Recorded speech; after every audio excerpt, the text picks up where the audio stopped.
Welcome back to the Quantum Couch. I'm your host, Dr. Ina Conboy. This episode is a premiere of Season 2. I have taken the summer off from podcasting to spend valuable time with my family and also regroup my energy and creativity into finding wonderful people to speak with about various fascinating subjects.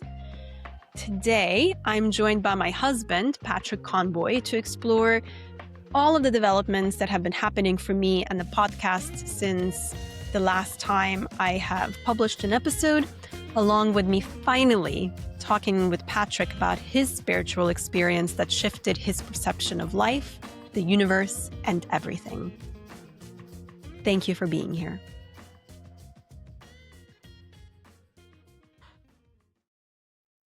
Patrick Conboy, welcome back to the Quantum Couch.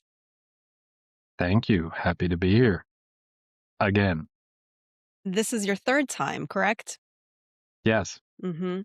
For those of you who are tuning in for the first time into my podcast, Patrick Conboy is my husband, hence the same last name. And he recorded with me the first ever episode I have produced for the Quantum Couch. And he also recorded with me for mid-season check-in during season 1. And he's absolutely wonderful to talk to when especially I need to have some sort of a banter about what's going on in my life or in the podcast life. And so I'm really happy to see you again on this podcast, Patrick, even though I see you every single day in my personal life almost. Unless you're away or I'm away. Unless either of us is away, correct. So I guess it's my turn once again to kind of interview you to some extent, right? Which is why you're invited so frequently. You're so good at it. Yeah, sure. All right. So let's get into it. So it's been an exciting spring and summer since you finished up season 1 of the Quantum Couch. Many highlights, I think, for you. So let's explore what those were. Let's start. You had a big trip at the end of spring, actually to a conference hosted by, or not necessarily hosted, but run by the gentleman who was on the last 2 episodes of the first season of the Quantum Couch. So can you tell us all a little bit about that trip, what it was about, what you experienced, blah, blah, blah, et cetera, yada, yada. With pleasure. So you're referring to a conference that I went at the end of May, and it was located in Pari, which is a small medieval town in Tuscany in Italy. And the Pari Center is this relatively small but well-known center in Europe, which is in Italy. It was created 20 years ago. A physicist, David Peat, and Maureen Doolin. And this is a location, as I said, it's located in this medieval town. It's really beautiful, very, very small. I mean, the whole town is under 100 people, and they have a post office that's open only one day a week. I mean, it is a tiny place, but it is located in the beautiful hillside. And it's meant for people to come and think, learn, meet together, enjoy meals together, and exchange different ideas surrounding physics, consciousness, arts, science in general, ethical values, spirituality. And the location is very important because it really caters to this exchange, and you're there for a whole week. And so you really get to know people who are doing the same conference as you. The conference I went to in Paris, it is called Paths to Knowing Consciousness and Reality. And it was put together by Jeffrey Dunn, who is a physicist and a president of the International Consciousness Research Laboratories. And yes, as you have said, I had a really great fortune of speaking with him on an episode that we had to cut into 2 parts that aired at the end of season 1, and it was a really amazing conversation. And so once I met him, and I actually have never met him before the podcast, essentially. Once I met him and I talked with him virtually, I looked at all of the information online about him, and I saw that he will be hosting this conference. And so I remember texting you and I asked, babe, do you mind if I go? And of course, true to yourself, you're like, yes, of course, go. And so I signed up without knowing anyone except Jeff, who I met virtually twice by that time. I signed up and I went. And it was an amazing experience in various ways. First of all, Perry is just beautiful. I'll try to include maybe some pictures if I can during this podcast. But the people I met were even more incredible than the scenery itself, if that's even possible. So many different people, different backgrounds, different walks of life, different countries. I mean, so many different countries represented: Germany, Australia, UK. There were so many more that I'm like blanking on at this point. That Norway, and of course, United States. There were Canadians there. And so you have all these people coming from different walks of life, but everyone is interested in similar themes, which are connection, finding out what is there that's greater than ourselves, whether it's spirituality or consciousness or both, whatever, however you want to define it. And we did some really cool experiential things there too. So it was a really great experience. And what I brought out of it, aside from just this feeling of joy, and is getting to know so many people who I hopefully will be staying in touch with for a while. And I've invited quite a few of them to be on my podcast. So stay tuned for that, because that will be coming out this season and there will be some really great conversations happening. Awesome. Tell us a little bit about what you did at the conference. I mean, you gave a great abstract of what it is, but give us specifics. Come on, go in depth. So, one of the things that was really amazing is that Jeff invited a chief from the Amazon, from the Brazilian Amazon, to come and speak at the conference. The name of this chief is Alvaro Tucano, and he is a very well known indigenous leader, an activist, and also a defender of human rights and indigenous rights in the Brazilian Amazon. And he travels around Europe speaking to various people about the subject of what I just mentioned, indigenous rights, but also educating others about what do indigenous people do in the Amazon, and his people versus other people who have their own traditions and cultures, and it's been around for so long. And so the reason he came for our conference is because one of the things that Jeff really wanted to do is not for it to just be an academic conference where people talk about ideas and thoughts being thrown around, but to experience what it's like maybe to achieve a different level of consciousness. And that's kind of how it's getting into this whole consciousness realm. And because he is a chief, he's able to do various ceremonies. One of the things they use regularly is ayahuasca, but that's not something that he did for us because that requires quite of a prep, and it's a very involved ceremony of many days.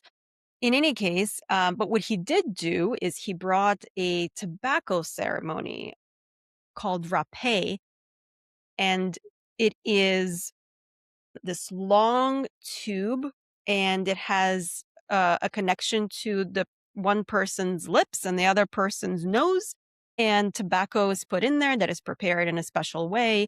And the person conducting the ceremony, in this case it was Alvaro Tocano, he blows the smoke into the other person's nostril and then the other nostril. And essentially that's it. And I participated in it once. He offered it twice. The first time I got incredibly dizzy. But what it's supposed to do is it, if you've ever done meditation, which I know you have, and if the audience has ever done any meditation, there is this level of being able to concentrate and maybe free your mind of other things once you meditate for a period of time and you know how to get to that state. And so this essentially can bring you to that state much quicker. Um, it doesn't last for too long. It lasts maybe 15, 20 minutes, maybe an hour, but everyone has the different reaction to it. So some people really get into the meditative state. Some people don't at all. It doesn't affect them. And some people very rarely can vomit and have like tremendous spiritual shifts that happen within. But Yeah, you said that there was one woman there that you were taking care of, what, for a few hours afterwards. yes, yes, that did happen. And that person did have major, I guess, spiritual work to do in that regard. And I was very impressed with how Alvaro Tocano handled it, because he came over several times to cleanse her, to say several prayers to help her. And without putting this person's business out into the world, essentially, he tapped into the struggles that this person was having. And explained why this person reacted this way to the ceremony that perhaps other people didn't. It was quite impressive. So that was one thing that we did, was that he gave us several lectures, he did the ceremony, and so he brought in some of the indigenous knowledge of consciousness and his people's perspective into the conference. And then there was this other woman who also brought in some of her indigenous traditions into the conference, and she did a lot of dream work. And there was like a several day event where people would come in every morning and speak about their dreams. And then she had basically like a person working with her who was a visual scribe. She would unroll this huge paper, and on it she would, whenever a person told her dream, she would summarize it in a picture that she drew herself. And then over time, they would look at all of these pictures that were collected every day for several days and get a general theme of the spiritual connection, or just of a connection of what these dreams may be telling us, which I thought was really interesting, because as a psychiatrist, we do a lot of dream work, but it's individual dream work. It's not dream work for a collective. And this was dream work for collective, where you're trying to interpret and understand dreams on a bigger scale. And what was fascinating is that there were some connections that were happening during the week where one person's dream was really somehow strongly connected to another person's story of whatever was happening with them at that time. And of course, people usually don't realize that it may be happening unless they consistently talk about their dreams to each other. But there were some really serendipitous and interesting connections of dreams happening while people were in a collective for a week, kind of stirring together in the same pot and exchanging each other's energies and thoughts and feelings. And it's incredible to see how all of it influences each other, how it can manifest in a dream. So that was the indigenous Almost part. like we all inhabit the same dream world. Well, I mean, Carl Jung would probably agree to some of it, is that we tap into the collective unconscious, and that perhaps some of our dreams are tapping into the same things. And so, yes, perhaps there's something there. And other people can talk about dreams too. I mean, it's in novels too. It's in the series I've been reading for 5 years now. The Wheel of Time. It's in there too. There's like a whole dream world that everybody kind of inhabits, and some people have the ability to walk the dream, so to speak. Oh, that sounds so So interesting. Can you speak a little bit more to that? And you mentioned The Wheel of Time. Who's the author? Robert Jordan. Okay. Let's talk about that another time. But I just think it's interesting that uh, there's so much here that's fascinating in terms of like we're talking about things from indigenous cultures and that go back hundreds if not thousands of years, right? And I'm not in mainstream science. I'm not a scientist of any kind, but it seems like a lot of mainstream science over the past several hundred years, whatever, would look at a lot of the things that the indigenous believed and be like, oh, it's poppycock, right? Like, I mean, hundreds of years ago, like they're like conquistadors would show up on the shores and be like, these are savages. They're so unrefined, so nothing. And now here we are studying it, and like, oh my God, they might be right. There might be something to this, and it's being studied real, in a real mainstream science sense. And people like Carl Jung write about it, and then fiction authors are writing about this stuff without having like researched this stuff, these things from a science perspective. I mean, sure, it's possible that Robert Jordan read some things about indigenous cultures and what they believed and everything. That's probably the case given the breadth of his novels. But I just find it interesting, like all these, like this permeates so many different things on so many different levels and things that nobody would ever say like, oh, these are so extremely related. So yeah, just it's just mind-boggling. Anyway, so back to Paris.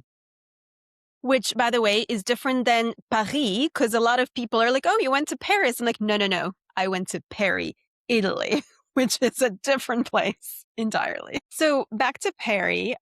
So the indigenous part was the one I just mentioned, and then there was the more like I guess the Western academic part where we had several physicists give us lectures on the history of physics trying to explain the world around us, including consciousness, quantum physics and Newtonian physics, and how it all fits. And it was really great. And then we had a lot of different activities where, for example, Jeff, not only is he a physicist, but he's also a very talented writer. And he wrote a book called Nexus, which I highly recommend for anyone who is a sci-fi reader. You still are yet to read that one because you're reading so many other books. But it's Well, it's this series is so it's 15 books and they average like 800 pages. That's why it's taken like 5 years. Come on. I know. And I gifted you some other sci-fi books, and you're like, yeah, yeah, I'll get to them at some point, including this book Nexus that I gifted for you, and I ended up reading it. Yeah, Um, of course. I mean, it's kind of a You did the selfish same with gift. Hail Mary too. I know, it's such a selfish gift. You're your husband. I will use your gift as I'm gifting it to you. So, in addition to writing this book, he also writes various plays, and like sometimes he writes these short scripts. And so there was an evening where we did just script reading and just various people taking on different roles and reading his scripts. And some of them are so funny. And it was very entertaining. I enjoyed that very much. So Uh, your conference was indigenous cultures, physics, philosophy, and Broadway. I mean, no, Broadway, I think, is more of singing and dancing, at least how I see it. But of course, there are plays, though. No, I take it back. There are plays on Broadway, right? So, yes, essentially, it was that. And then we also had different group activities where we would gather together with other people into groups and do things like exchange philosophical thoughts and feelings. We had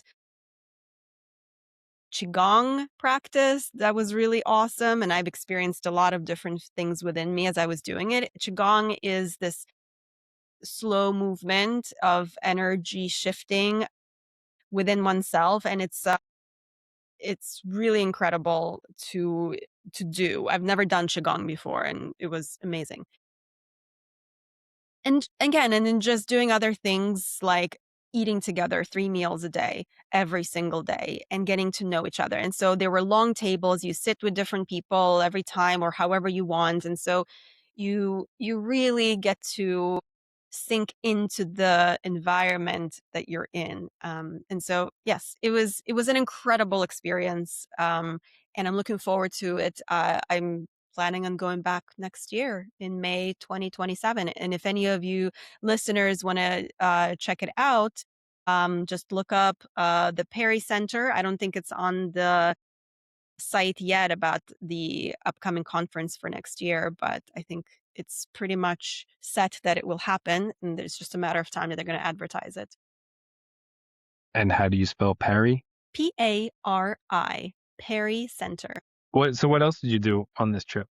I went to natural springs there, which in all honesty was not as exciting as I thought it will be, but it was nice to check out. I was really hoping I'm gonna eat some delicious tiramisu, but that did not happen. I ended up eating a tiramisu at the hotel on my last night in Italy, but it was not the greatest. So maybe next year I'm gonna take an extra day so I can go to Rome and actually eat some really yummy tiramisus. I was gonna say, I'm sure the question on everybody's mind is, how was the food? How was the wine? How was the tiramisu? How was the coffee? So the coffee was delicious. I think a lot of Italians make fun of us Americans because they don't really drink just regular coffee, like drip coffee. That is not a thing. So they brought in some of like our machines, like coffee machines, into the Perry Center so we can actually have our regular yummy, yucky, however you want to label it, coffee. Sounds terrible. But at the restaurant, and there's only one restaurant in town, this one restaurant that we ate at, they made proper coffee. And for those of you who do not know, there is an etiquette and culture about what type of drinks to drink in Italy and at what time. So in the mornings, you're allowed to drink cappuccinos. But in the afternoon or in the evening, cappuccinos are no longer a go. It's they would look at you, be like, "Are you sure you want to drink that?" Or they'll just know you're an American if you're ordering a cappuccino in the evening. Then after a certain time, instead of a cappuccino, like in the afternoon or evening, you start drinking espressos. So learning all of those things is very interesting. The coffee was delicious. But again, because there's only one restaurant and it's not in a major city, the food was delicious, but I think it's a little bit of a different vibe to it than if you were in a fancy Roman restaurant. Did you say the wine was like a random, like a generic table Yes. wine Yes. out of just like an unlabeled jug that was made probably somewhere like Yes. 10 miles down the road or something like that? Yes, and it was very yummy, and also what I have to say is that I did not get headaches from it because as I'm getting older, I'm drinking red wine and I drink enough and I'm like, "Oh, the tannins, I guess, whatever they're called in there, are causing some of my headaches." But when I drank that wine, I did not have any issues. And when I came back from Italy, I decided that I'm gonna start drinking sparkling Pellegrino water that I get from Costco now regularly because it was so awesome. Yes, we're very fancy now. I don't think it's the tannins. I think it's the nitrites or nitrates. One either with an A or one with an I. I don't know which one it is, but I think that's what it is, not the tannins. The tannins come out of the wood, like the wood barrels. Mm, perhaps you're correct. I do not know. This is not my area of expertise by any means. Yeah, a little more mine, I guess. What did you learn at this conference? Like what did you have any major epiphanies? Was there anything really interesting that you learned either about the broader world in general or about yourself? Great question. Let me think about this one. I mean, I think both, because what I'm learning about the world around me helps to learn about myself too and how I interact in this world in particular. No, no, not did you learn? What did you What did I learn? Well, first of all, it was really humbling to meet people who have great academic credentials and who on paper look like they are just hardcore academics, I mean, in general, who also love to think outside of the box and to who just learning what's in the textbooks is not enough. They are explorers, explorers of reality. And that means that they will want to seek things outside of what their field can explain about the world around them. And they are very humble in their own ways about what they know. And they're curious and they want to know more. And they're curious about the people around them, and they do not, in general, for most people I've met there, do not have this strong ego of importance of self. They, they even though in all honesty, they could because of who they are and what they have learned and the experiences they've had, they could have this ego, but they don't. And was probably one of the nicest things I have encountered on this trip.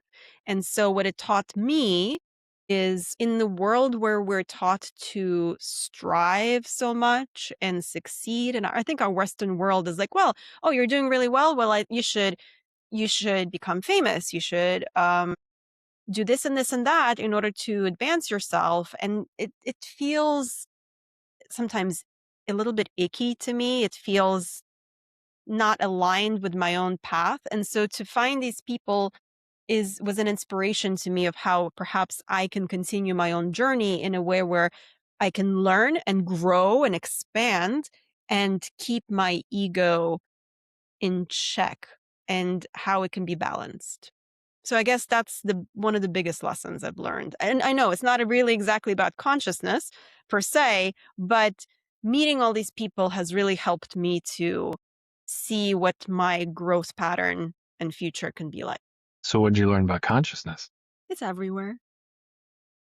I mean, I think one of the things that I've learned about consciousness is that it's something that a lot of people talk about and trying to tap into and understand. And it can be done in various ways. You do not have to be a scientist. You do not have to be a philosopher. You do not have to be even an artist to do that. There's just so many ways to explore it, and it doesn't have to be limited to any one kind. And that's one of the things I have come away with from the conference is how experience is very important. You cannot just learn about consciousness or things at large. Experiencing the world is one of the best ways to really understand. There was also talk about usage of psychedelics in helping one understand the world at large, including consciousness and its place in medicine and science and exploration.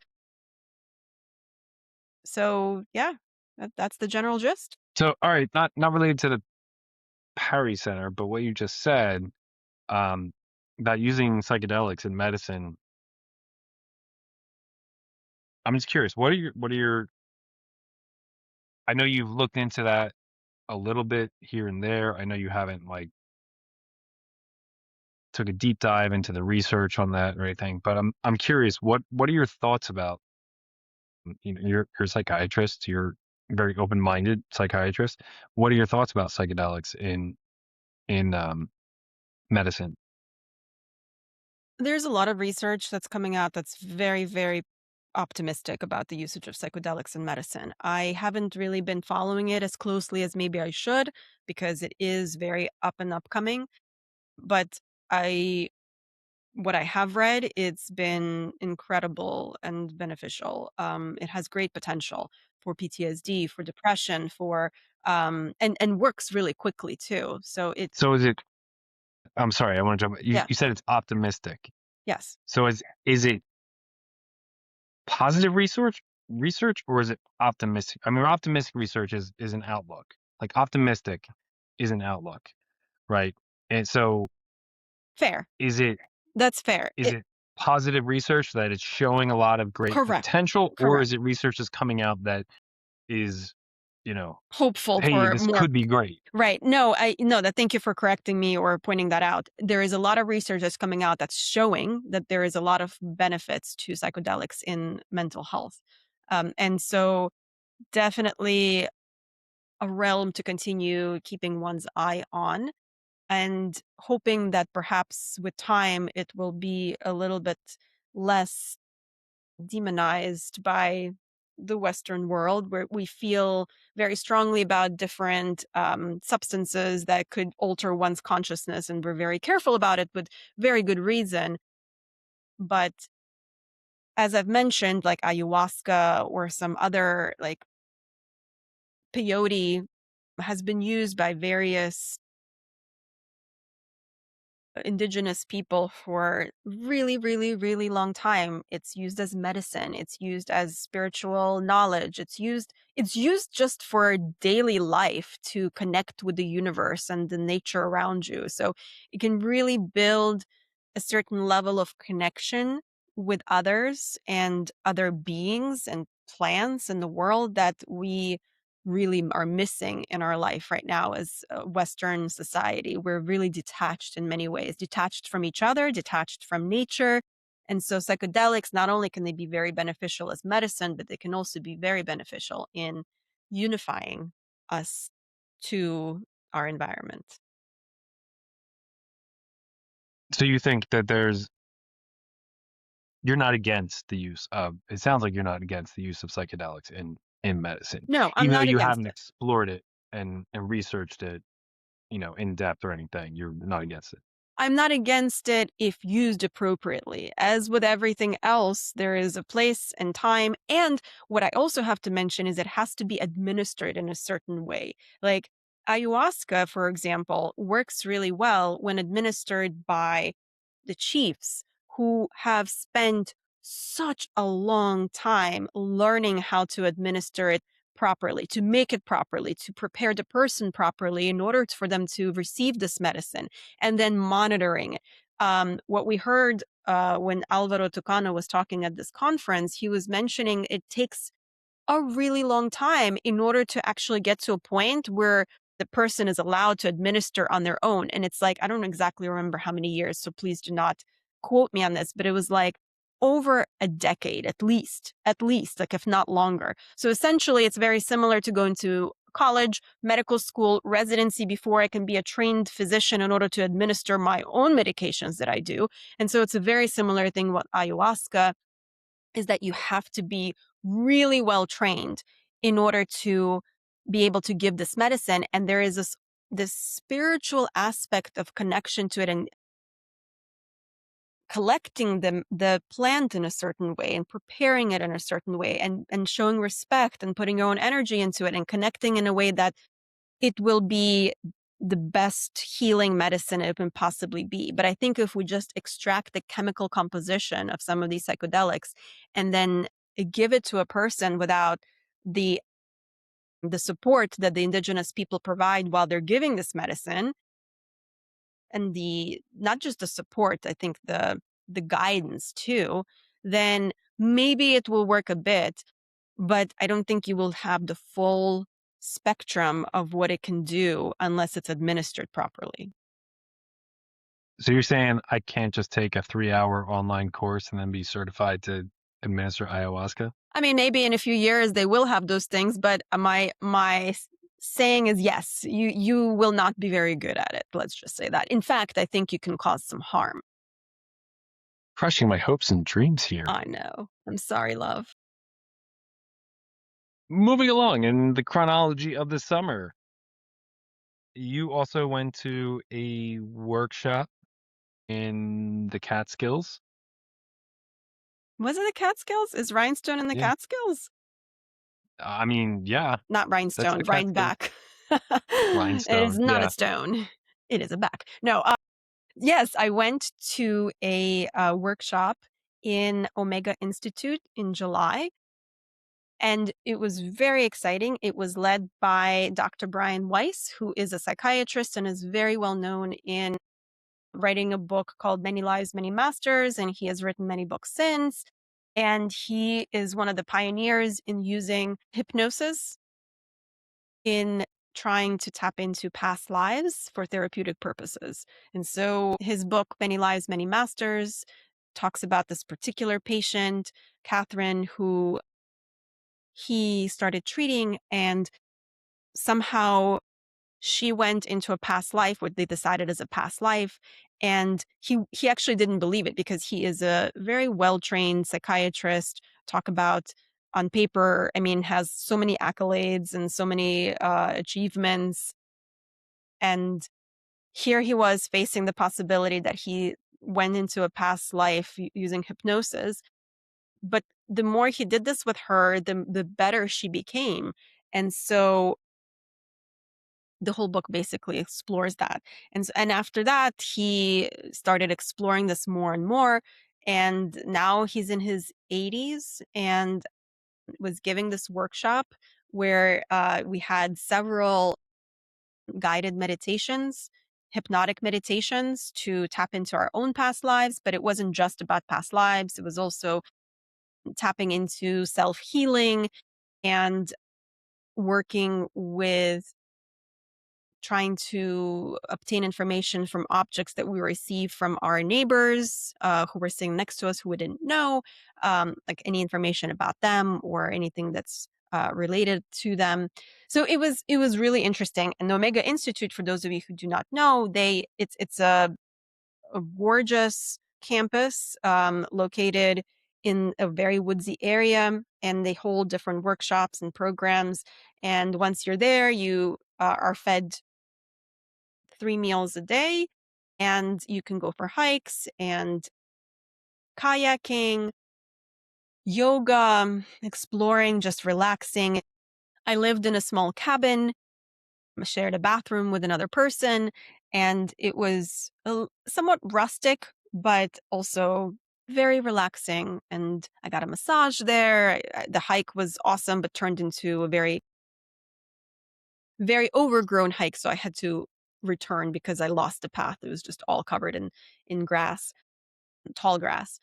And that was very meaningful too. Although there were 500 people in this workshop, and at times I really had to take some time to myself because I don't do large number of people very well. I get very tired from the energy of so many people. So I had to take care of myself, and at one point I decided not to go to a scheduled session and just go for a hike instead. And I'm very grateful that I did. But the sessions that I did go to were pretty cool. And I had some really wonderful past life regressions and experiences. And it was also very meaningful. That's really cool. Can you tell us about any of those? And anything revelatory in your past life regressions? Well, I don't really want to go into all of them too much because they are somewhat personal, but also connected to other details of my life that I is just not enough. There's not enough time to go into it. But what I did tap into, which was really funny and odd, was there was a moment where I did this hypnotic regression meditation, and in my mind's eye, I'm seeing these like tentacles that are moving, and it's like I'm realizing it's water. And I'm seeing this thing in front of me, and it just keeps moving. And for those of you who are not watching but listening, I'm like moving my fingers very flowy. And then I'm realizing, oh my God, it is an anemone, like, or something like that. It's like, it looks like an anemone. And then I'm looking at it and I approach it, and like, I approach it, and then I feel like the sense of peace. It was more like, I'm here. And then it just hit me. I'm a fish. I am a fish. And it was just such a joyous realization, but also joyous experience, which I'm still kind of unpacking a little bit because in all the regressions I've ever had, I've always been a human of some kind, a man, a woman, a child, but never an animal. And so for me to realize that here I was viewing from a fish's perspective was unique. But what it helped me see is that, so first of all, for those of you who don't know, there are certain fish, like clownfish, who really love anemones. They have this symbiotic relationship, as actually Patrick has explained to me himself. Anemone looks like a plant, but it's actually an animal. And so there is this symbiotic relationship where the clownfish hide in the anemone and it's like a protective factor for them. And what did you say the clownfish do for the anemone? They clean them or something? I don't actually know. Okay. But I did actually look it up at some point. They're doing something. The clownfish are doing something for the anemone. And the moment, and I did not know this before I had this like vision or whatever I had. And so as I approached this anemone, this like sense of joy and peace was so similar to the feelings of joy and peace that I experience as a human.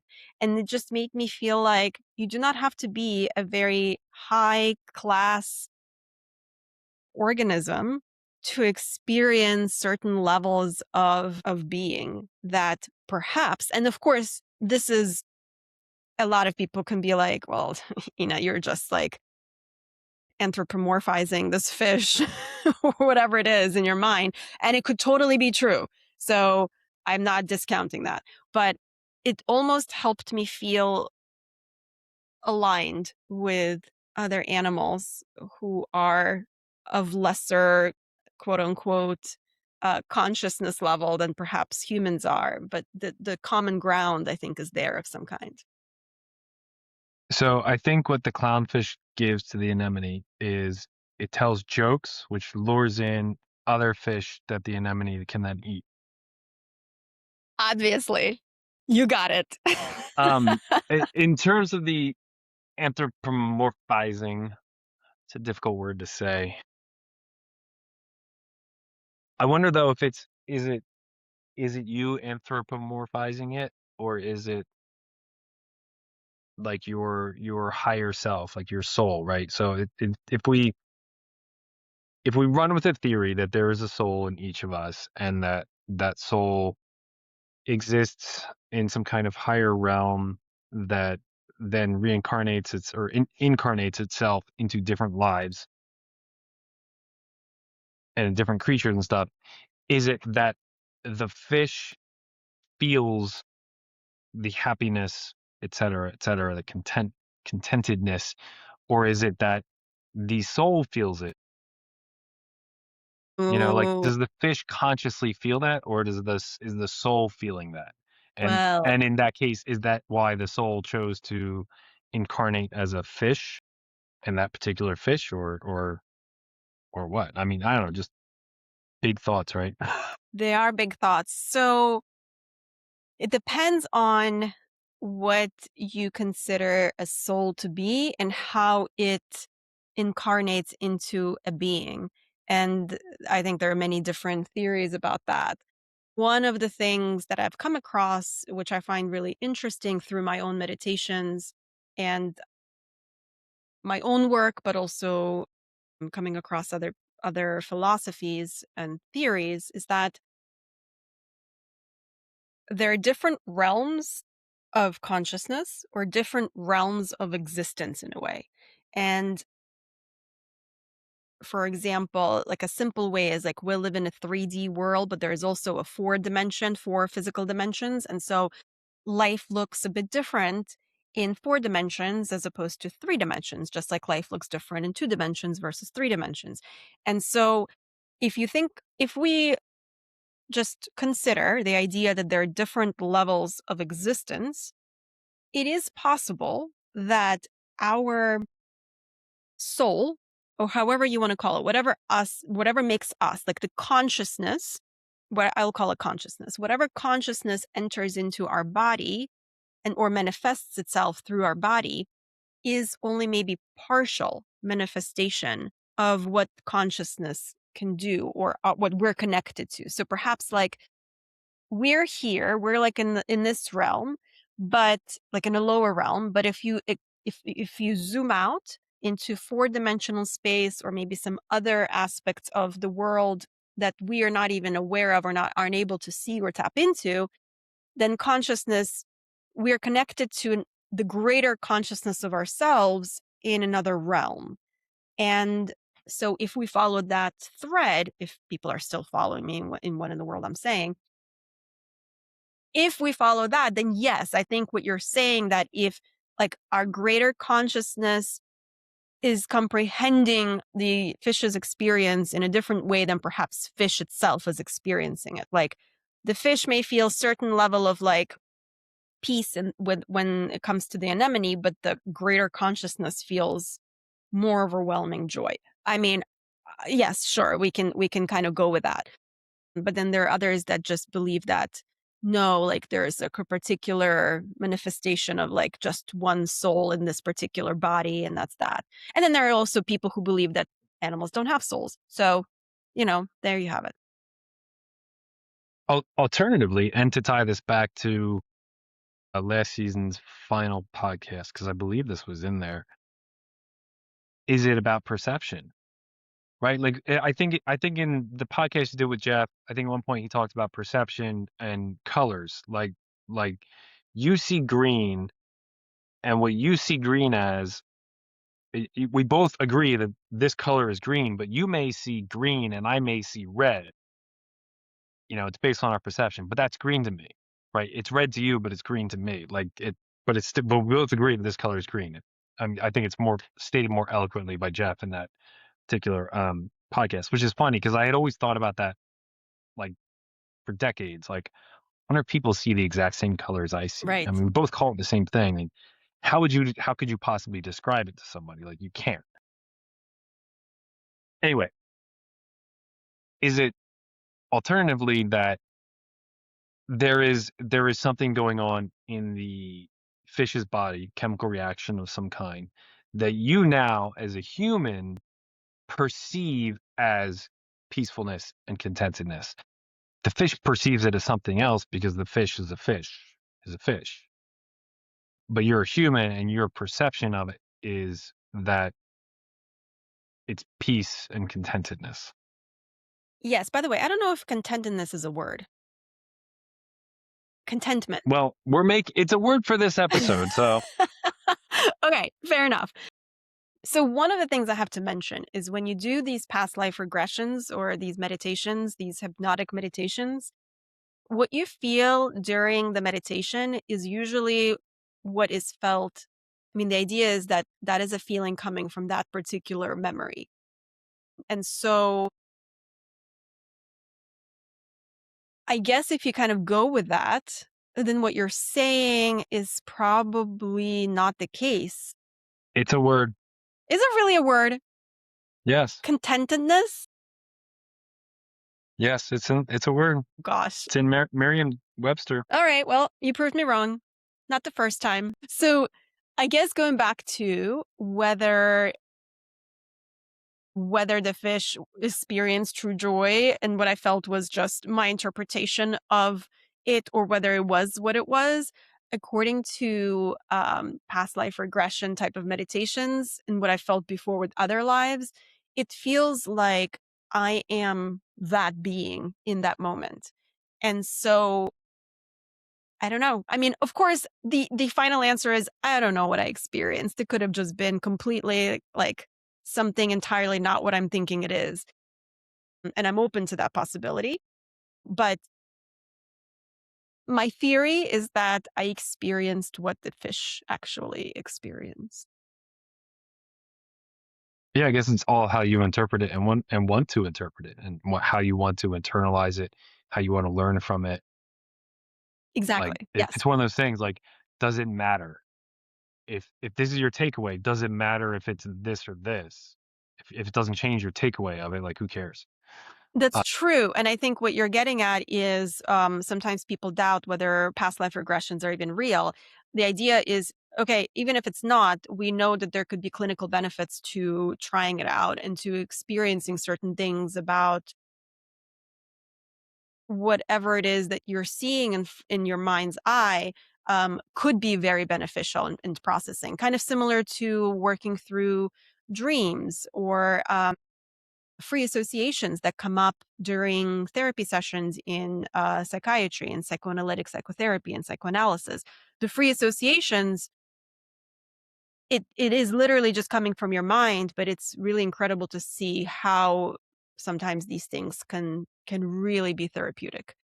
and healing. So, in a similar way, yes, it doesn't matter ultimately what the reality is, but it could still be very beneficial to growth.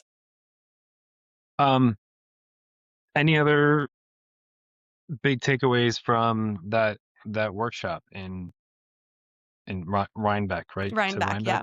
Rhinebeck, Rhinebeck, New Rhinebeck, York. yeah. Um, the big takeaway was that I enjoyed it. I've learned from it. And also to continue to trust myself in knowing when to balance things. Like I went there specifically to see Dr. Weiss and take his workshop. But I also was listening to my body and mind when it said you need a break. And I'm very grateful that I did. So the takeaway is go out there and get whatever you need, but also listen to yourself about balancing when to have some quiet time from it all. So it was good spring and summer. Now the summer's over. It's currently, first day of August. Well, we're Can't recording believe it. first day of August, but this will be coming out at the end of August. Right. But it's current. That's why I said it's currently the first day of August. Words matter. What this is what? This is the first podcast of season 2. Yes. What do you have lined up for us in season 2? Um, a lot of exciting conversations with a lot of the people I met this year through travels and through other people who were on this podcast. I am going to publish the next episode that's coming after this one is with the director of the Pari Center, Jonathan Alday, and he's a physicist himself. And we had a really interesting conversation, not only about Perry and our time in the conference, but also his understanding of how to understand the world around us. And there is this like big thing about using quantum physics and trying to explain certain things that we do not know and trying to fit our like consciousness and spiritual experiences into quantum physics or quantum physics fit into that. But he kind of talks about how that is only one of the avenues to understand the world and how quantum physics is not end all be all. But also a lot of other interesting conversations regarding physics and his himself and what he's doing. So that will be the episode coming up after this. And then I will be publishing episodes with a remote viewer, which was one of my favorite episodes to record. That was a mind blowing conversation. The way he thinks and the way he is just so unique and different. But what he does is that he used to be like a hardcore kind of materialist engineer type mind, and then he had a spiritual experience and ultimately got into remote viewing, meaning that using certain techniques, he can quote unquote see things that are not in front of him. So objects from far away, whether they're drawings, real objects, I mean, he gets into such out there things that really, really make your mind hurt a bit, but also want more because it's so interesting. I'm also going to be talking to a psychic there and what psychic type talents have to do with spirituality and consciousness and understanding the world at large. There are going to be episodes about serendipity, serendipitous moments, and just so much more. I don't want to give all of it away, but there are so many things coming that are juicy and good and so satisfying to listen to and interesting. Most of all, interesting. Juicy, huh? Juicy. Juicy. The quantum couch, it's so juicy. Cool. That's awesome. So speaking of publishing, you were recently asked to write an article, were you not? I wasn't asked. I was sent an email inviting me to submit if I wanted to, but it wasn't a personal ask. But yes, Fair. Okay. um, I will be submitting an article on intuition and medicine for my local medical society in Lehigh County. And that's exciting because I don't actually write much. So this is a really good practice for me to start writing my thoughts and feelings down about the subjects that I'm really interested in. That's really cool. It is. I feel bad for the Um, editor who has to look through my article. I hope that they will survive this. as long as you survive writing it, right? That's so true. Okay. Jeez. All right. So, lightning round. Oh, okay. Let's do it. Pulling on you. I don't have anything off the top of my head or prepared, so I gotta come up with things off the top of my head. So you were in Italy, and you've been to Italy before. I have And I remember some of the places you've been, some of them. So Rome or Venice? Rome.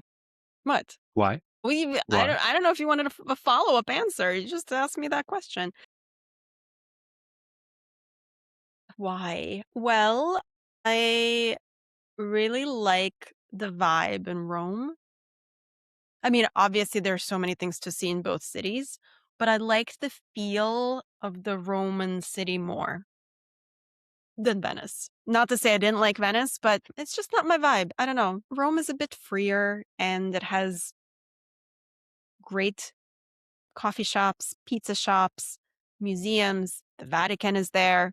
Um, it's a really great city to roam around, to walk around, and I love walking. So I think it's one of the reasons I like Rome a bit more. Rome is a great city to roam. Yes. Okay, next question. In the past, you've expressed ideas about, not ideas, I guess, yeah, ideas about ayahuasca and peyote. So if you could choose one to try, which one would you choose and why? Gosh. Of course, this is within the appropriate shamanic ceremonies. Yes, yes, appropriately administered. Yeah. Theoretically, I think probably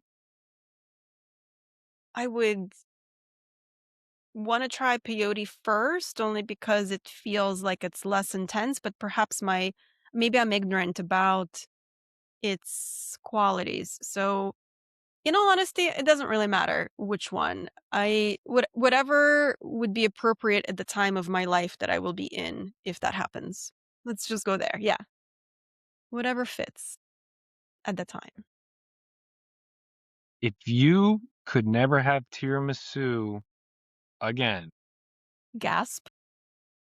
I know, but you could have tiramisu flavored things like a tiramisu flavored ice cream or tiramisu flavored drink, but you can never have the real thing again. Would you accept those substitutes? Well, of course I would accept a substitute if I can't have the real thing. I mean, an espresso gelato is still very good. So I will take an espresso. I mean, not espresso, tiramisu gelato. I will take that. Okay. I know a lot of times you're like, oh, this is tiramisu cake. I don't want it because it's not the real thing. So, you know, And it is that's fine. true. That is a fact. However, tiramisu gelato in Italy, in Rome specifically, is absolutely delicious. So I can allow for that in my life. Um, all right. That's all the questions I have. So we have come to a point in our episode, in our recording, where we talked about my summer and what I have been doing. Why don't you tell us what you have been doing in particular with your office? Because for those of you who are viewing, you can see, but for those of you who cannot see and are listening, Patrick has an amazing office built out there. So why don't you tell us what you've been doing in the summer? This concludes part 1. Please tune in next week for part 2. Thank you for tuning in and listening. If you enjoyed this episode, please subscribe, leave a review, and share the Quantum Couch with someone you think might love this space too. If you would like to reach out, you can email me at thequantumcouch@gmail.com. You can also follow me on Instagram and Facebook. Just search for The Quantum Couch. Thank you for listening. Until next time, I'm Dr. Ina Conboy. Take good care, stay curious, and keep exploring. The information in this podcast is for educational and informational purposes only and is not intended as a substitute for professional medical advice, diagnosis, or treatment. Listening to this podcast does not create a physician-patient relationship with Dr. Ina Conboy or any guest on this podcast. Always seek the advice of your physician or other qualified health provider with any questions you may have regarding a medical condition. Never disregard professional medical advice or delay in seeking it because of something you heard on this podcast.